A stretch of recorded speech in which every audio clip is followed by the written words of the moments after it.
Hi అండి. Welcome to my channel జేఆర్ఆపేటి. ఇప్పుడు టైం 6:30 అవుతుంది. అయినా బయట మాత్రం ఇంకా లైటింగే రాలేదు. ఇంకా మొత్తం చీకటిగానే ఉంది. బయట వాచ్‌మెన్ వాళ్ళు ఆల్రెడీ మాప్ పెట్టేశారు. ఇంక నేను ముగ్గు పెట్టుకోవాలనమాట.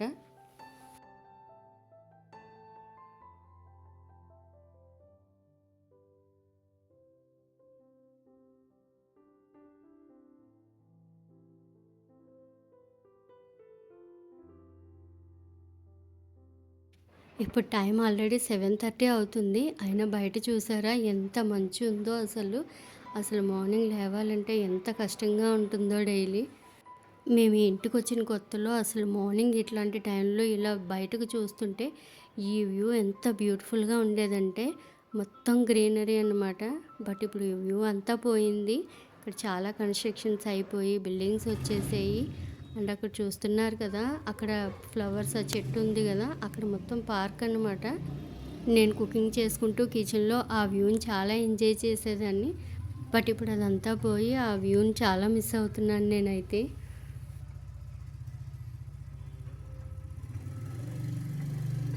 ఇంక యాజ్ యూజువల్ మార్నింగ్ కొంచెం సేపు ఇట్లా మొక్కలన్నీ ఎలా ఉన్నాయి, కొత్తగా ఏమైనా వచ్చాయా, ఇంక ఇదంతా రొటీనే. డైలీ చూసుకోవడం అయితే నాకు అలవాటయిపోయిందండి. పొద్దున్నే ఒక్కసారైనా ఖచ్చితంగా చూసుకోవాల్సిందే.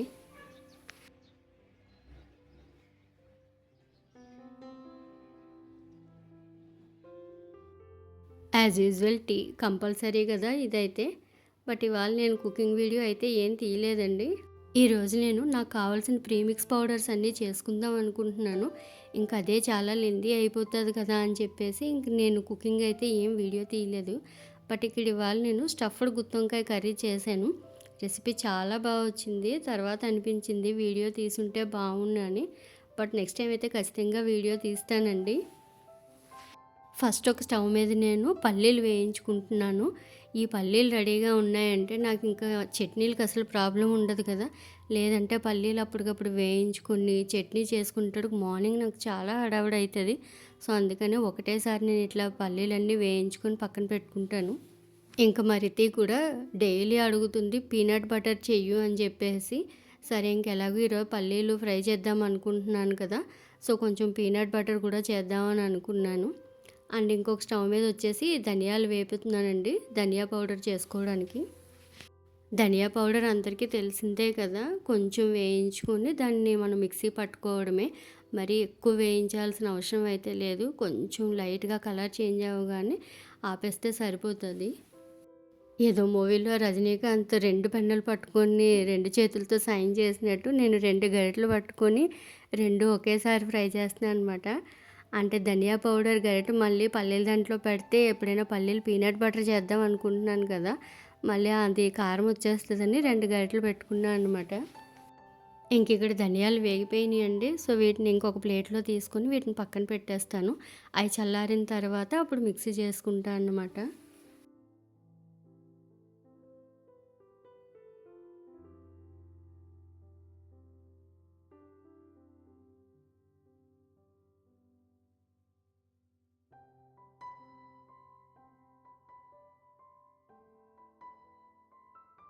ఈలోపు మా రితి వచ్చి తను పల్లీలు ఫ్రై చేస్తుంది.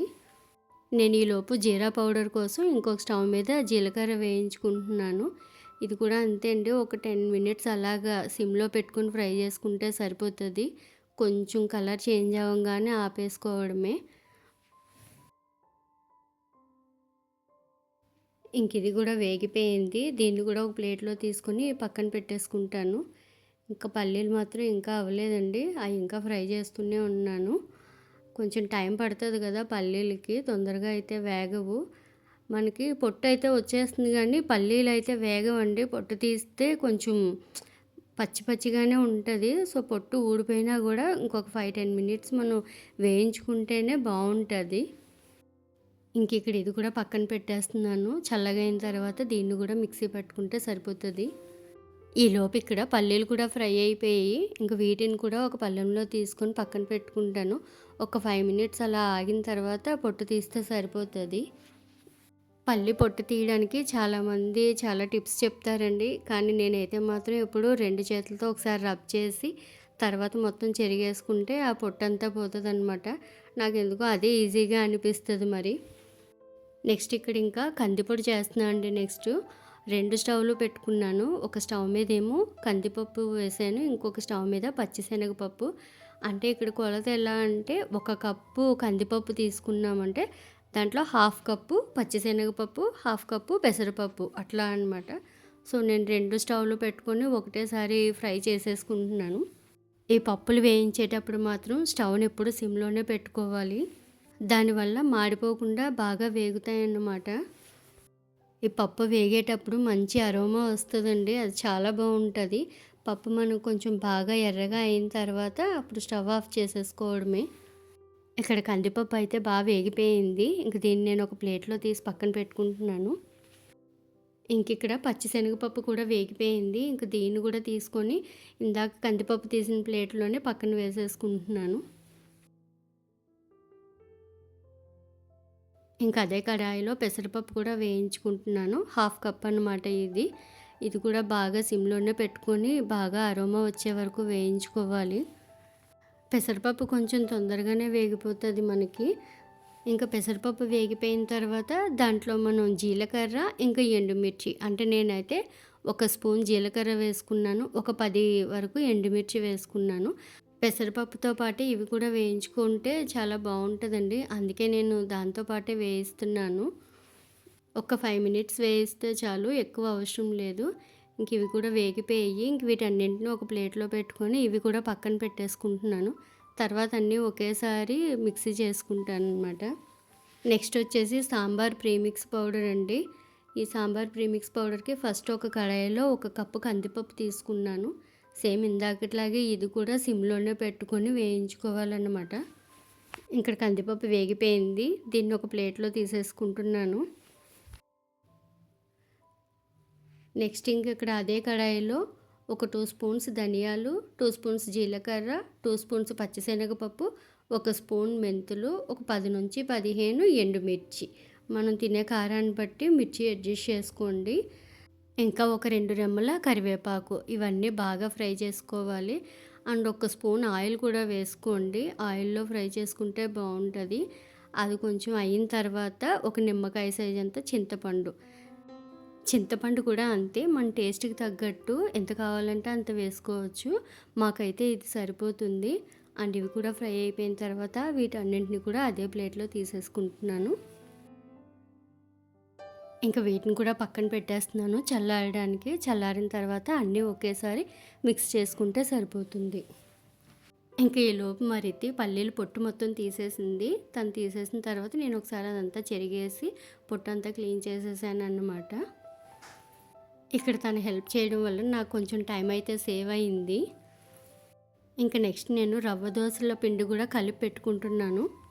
దీనికి ఇక్కడ నేను ఒక గ్లాస్ రవ్వ తీసుకుంటున్నాను. అదే గ్లాస్‌తో ఒక గ్లాస్ వరిపిండి, దాంట్లో హాఫ్ మైదా పిండి.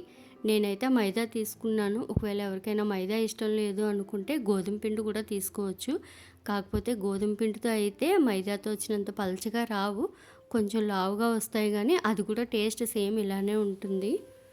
ఈరోజు మార్నింగ్ కూడా నేను రవ్వ దోసలే వేశాను. కాకపోతే నా దగ్గర లేదు అప్పుడు పిండి. అన్నీ అప్పటికప్పుడు కలుపుకొని వేసుకున్నా అన్నమాట. కానీ మనం ఇలా కలిపేసి పెట్టుకున్నామంటే చక్కగా ఎప్పుడు కావాలంటే అప్పుడు మనకి ఏ బ్యాటర్స్ లేనప్పుడు ఇది యూస్ చేసుకోవచ్చు.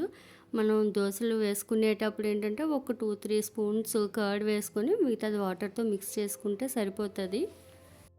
మనం ఇది దోసలు వేసుకునేటప్పుడు కూడా ఇట్లా కలుపుకోవచ్చు.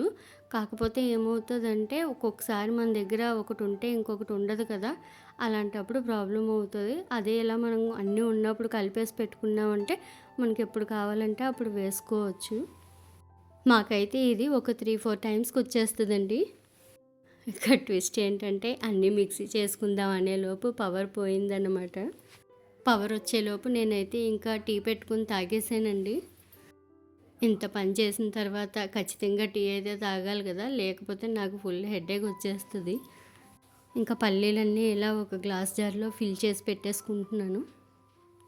ఇంకా కొన్ని పల్లీలైతే పక్కన పెట్టుకున్నానండి. మరి ఇది పీనట్ బటర్ చేయమంది కదా! దానికోసం అని. కానీ ఇక్కడ పీనట్ బటర్ కొంచెం ఫెయిల్ అయిందనే చెప్పాలి. Because of my mixie. అంటే మిక్సీ కూడా కాదు. మిక్సీ జార్ అన్నమాట. ఇక్కడ పీనట్ బటర్‌కి ఏంటంటే, మనం ఇది పల్స్ ఇస్తూ చేయాలన్నమాట. ఫస్ట్ కొంచెం సేపు పల్స్ ఇచ్చిన తర్వాత పౌడర్‌లాగా అవుతది. ఆ తర్వాత ఇంక నెమ్మదిగా కొంచెం కొంచెంగా చేస్తూ ఉండాలన్నమాట. సో, అది హీట్ ఎక్కిపోయి ఏమైందంటే కింద బ్లేడ్ బ్రేక్ అయిపోయిందన్నమాట.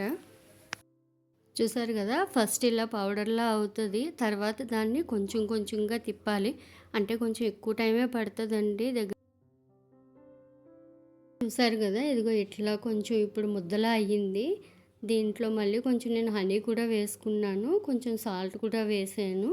మనకిష్టం అనుకుంటే కొంచెం షుగర్ గానీ, బెల్లం గానీ వేసుకోవచ్చు. నేనైతే అవేం వేయలేదు. అది అలా పల్సిస్తూ, పల్సిస్తూ చేయాలండి. దగ్గర దగ్గర ఒక హాఫ్ అన్ అవర్ వరకు పడతది. కానీ ఎందుకో అది అంటే ఇంతకు ముందు కూడా బాలేదులెండి జారు. ఇంక ఇది ఇంతసేపు చేసేటప్పటికి ఇంక అది బ్రేక్ అయిపోయిందనమాట. ఇంకా అది పక్కన పెట్టేసి ఇక్కడ ఇవి ఉన్నాయి కదా, వీటిని మిక్సీ చేసుకుందామని తీసాను. ఫస్ట్ అయితే సాంబార్ పౌడర్ది మిక్సీ చేసుకుంటున్నా అండి. కానీ ఈ మిక్సీ జార్ కూడా సరిగ్గా లేదు. కొంచెం సేపు అయిన తర్వాత ఇది కూడా కొంచెం ఏదో ప్రాబ్లం అనిపించింది. నా దగ్గర ఇంకొకటి పోర్టబుల్ మిక్సీ ఉంటే అది కూడా తీసానమాట. కొంచెం సేపు దాంట్లో కొంచెం సేపు దీంట్లో అలా రెండు యూజ్ చేసి చేసుకున్నాను అన్నీని. దీంట్లో ఇంకా సాల్ట్ కొంచెం ఇంగువ వేసి మిక్సీ చేసుకోవడమే. నాకు ఈరోజు అర్థమైంది ఏంటంటే, ఇంక నేను మిక్సీ మార్చే టైం వచ్చిందని చెప్పి ఇంక ఇక్కడ ఇది అయిపోయిందండి. ఇది మరీ ఫైన్ పౌడర్ అవ్వాల్సిన అవసరం లేదు. అలా అని బరకగా కూడా కాదు. పట్టుకుంటే కొంచెం మెత్తగా తగిలితే సరిపోతుందండి.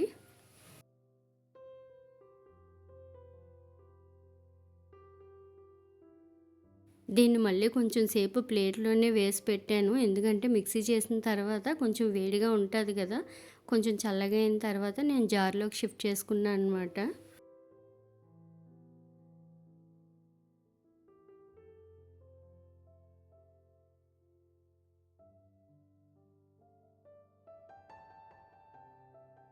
నెక్స్ట్ ఇది వచ్చేసి కందిపొడండి. సేమ్ ఇది కూడా అలానే కొంచెం సాల్టు, కొంచెం ఇంగువ వేసి మిక్సీ చేసుకోవాలి. ఇంక అలా అన్నీ మిక్సీ చేసుకున్నా అండి. ఇంక అదంతా నేను వీడియో తీయలేదు. ఎందుకంటే ఇంక ధనియా పౌడర్, జీరా పౌడర్ మిక్సీ చేసుకోవడం తెలిసిందే కదా. సో, ఇంక అలా 4 చేసి పెట్టేసుకున్నాను. కొంచెం సేపు అలా లిడ్ ఓపెన్ పెట్టుకొని అవి పూర్తిగా చల్లారిన తర్వాత అప్పుడు లిడ్ క్లోజ్ చేసుకున్నా అండి. పల్లీలకు మాత్రం వెంటనే పెట్టేసుకున్నాను. ఎందుకంటే అవి గాలి తగిలితే మళ్ళీ మెత్తగా అయిపోతాయి కదా.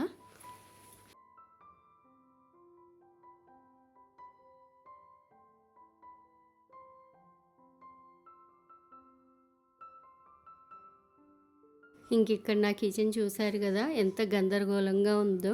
ఇవన్నీ మిక్సీ చేసిన తర్వాత ఇలా తయారైందనమాట. ఇది అది 2 మిక్సీలు యూజ్ చేస్తేనే కానీ అవ్వలేదు. ఇంకా ఫస్ట్ అయితే ఇవన్నీ క్లీన్ చేయడం స్టార్ట్ చేశానండి. ఈ బ్లెండరు ఇంకా మిక్సీ ఫస్ట్ రెండిటిలో తుడిచేసి నీట్గా వాటి ప్లేస్లో వాటిలో పెట్టేశాను. ఇవి కనుక క్లీన్ చేయకుండా ఇలా ఉంచేసి అంటే నా మైండ్ అస్సలు ఇంక సరిగా ఉండదు. సో, ఫస్ట్ ఇవి క్లీన్ చేసేసి అంట్లు ఏమైనా ఉంటే అవన్నీ షింక్లో పెట్టేసి ఫస్ట్ ప్లాట్ఫామ్ అంతా క్లీన్ చేసుకుంటేనే కానీ నాకు అసలు మైండ్ ప్రశాంతంగా ఉండదు. కానీ ఇవన్నీ చేసుకొని ఈ కిచెన్ క్లీన్ చేసి అంట్లు తోమి ఇదంతా చేసేటప్పటికి నాకైతే ఒక 2 అవర్స్ పట్టింది. కానీ మొత్తం అంతా అయిపోయింది. ఇవన్నీ చేయడం వల్ల ఏంటంటే నాకు ఒక 1 మంత్ వరకు మళ్ళీ వీటితో పని ఉండదు కదా. ఇలాంటివన్నీ ఒకసారి చేసి పెట్టుకున్నామంటే మనం ఒక 1 మంత్ ప్రశాంతంగా ఉండొచ్చు. అంటే నాకు సాంబార్ ప్రీమిక్స్ ఒకటి చాలా యూజ్ అవుతుందండి. అంటే పొద్దున్నే లేచి ఆ పప్పు ఉడకపెట్టి సాంబార్ చేయాలంటే చాలా టైం టేకింగ్ కదా. సో, నాకు ఇలాంటి ప్రీమిక్స్ ఉండడం వల్ల ఏంటంటే చాలా ఈజీగా అయిపోతుంది. అది ఎలా చేయాలి అనేది నేను నెక్స్ట్ వీడియోలో చూపిస్తానండి. కాకపోతే ఇప్పుడు సింపుల్గా చెప్తున్నాను. మామూలుగా అయితే ఒక హాఫ్ కప్పు అది సాంబార్ పౌడర్ తీసుకుంటే ఒక 3 కప్స్ మనం హాట్ వాటర్లో మిక్స్ చేయాలండి. అండ్ తర్వాత మనం ఏమేమి వెజిటేబుల్స్ వేయాలనుకుంటున్నామో అవన్నీ బాయిల్ చేసుకొని దాంట్లో ఇది కలిపేసుకుంటే సరిపోతుంది. కలిపేసి ఒక 5 to 10 మినిట్స్ మనం బాయిల్ చేసుకొని పోపు వేసుకోవడమే. కొంతమంది అయితే పోపు కూడా ముందే వేసుకుంటారండి. కానీ దానివల్ల అయితే ఒక్కొక్కసారి పాడయ్యే ఛాన్సెస్ ఉంటుంది. అందుకే పోపు మనం ఎప్పుడు తర్వాత వేసుకుంటేనే మంచిది. అండ్ కందిపొడి కూడా అండి, ఎప్పుడైనా కర్రీస్ లేవు లేదా ఎక్కడికైనా బయటికి వెళ్ళి వచ్చాము కుకింగ్ చేయలేము అన్నప్పుడు మనం ఈ కందిపొడిలో కొంచెం నెయ్యి వేసుకొని రైస్ తినేసామంటే ఈజీగా అయిపోతుంది కదా. అండ్ మా రితిక్ కూడా చాలా ఇష్టం కందిపొడి, అందుకే దానికోసమే చేశాను మెయిన్లీ. ఇంక ఇక్కడ నా కిచెన్ అయితే క్లీన్ అయిపోయిందండి. అంట్లన్నీ సింక్‌లో పెట్టేసి ఫస్ట్ అయితే ఇవన్నీ క్లీన్ చేసి పెట్టేసుకున్నాను. ఇదంతా అయిపోయిన తర్వాత నేను అంట్లు కూడా తోమేసాను. ఫైనల్‌గా ఒకసారి దీంట్లో కూడా ట్రై చేసామండి పీనట్ బటర్. బట్ దీంట్లో కూడా అంతే కొంచెం సేపు అయ్యేటప్పటికి అది హీట్ ఎక్కిపోతుంది. అందుకని ఇంకెందుకొచ్చిందిలే అని చెప్పేసి ఆపేసాననమాట. వీటికి ఇలా పైన స్టిక్కర్స్ కూడా వేసేసానండి. బేసిక్‌గా నేను స్టిక్కర్స్ అయితే దేనికి వెయ్యను. బట్ వీటికి ఎందుకు వేసానంటే నాకు మర్చిపోతానండి ఒక్కొక్కసారి కన్‌ఫ్యూజ్ అవుతది. అన్నీ ఒకేలా ఉంటాయి గదా! అంటే ధనియా పౌడర్ అయితే నో ఇష్యూ. ఈ సాంబార్ పౌడర్, కంది పొడి ఇలాంటివి కొంచెం పక్కపక్కన ఉన్నప్పుడు కన్‌ఫ్యూజ్ అవుతది ఒక్కొక్కసారి. అందుకనే వీటికి రాసి పెట్టేసాననమాట. ఫైనల్లీ మా పీనట్ బటర్ రెడీ అయింది. బట్ సరిగ్గా రాలేదండి. ఇదిగో ఇలా వచ్చింది. గట్టిగా ఉందన్నమాట. ఇంక సరే ఇంక ఆపేసి నేను ఇలాగే స్టోర్ చేశాను. కానీ టేస్ట్ చాలా బా వచ్చిందండి. ప్రాబ్లమ్ ఏంటంటే మెత్తగా రాలేదు. అదే ప్రాబ్లమ్. ఇంక నెక్స్ట్ కిచెన్ అంతా ఒకసారి నీట్‌గా క్లీన్ చేసేసుకున్నాను. అంట్లన్నీ తోమేసుకున్నాను. అంతా అయిపోయింది. ఒక్క చిన్న మిక్సీ జార్ తప్ప అన్నీ క్లీన్ అయిపోయినట్టే. ఇలా కిచెన్ అంతా నీట్‌గా పెట్టేసుకుంటే మన మైండ్‌కి చాలా రిఫ్రెష్‌గా ఉంటది కదా! అంటే మనం కిచెన్‌లోకి ఎప్పుడొచ్చినా చాలా ఫ్రెష్‌గా, నీట్‌గా అనిపిస్తది. ఈ వీడియోని ఇక్కడితో ఎండ్ చేస్తున్నా అండి. హోప్ మీ అందరికీ నచ్చిందని అనుకుంటున్నాను. నచ్చితే లైక్ చేసి, షేర్ చేసి నా ఛానల్‌ని సబ్స్క్రైబ్ చేసుకోండి.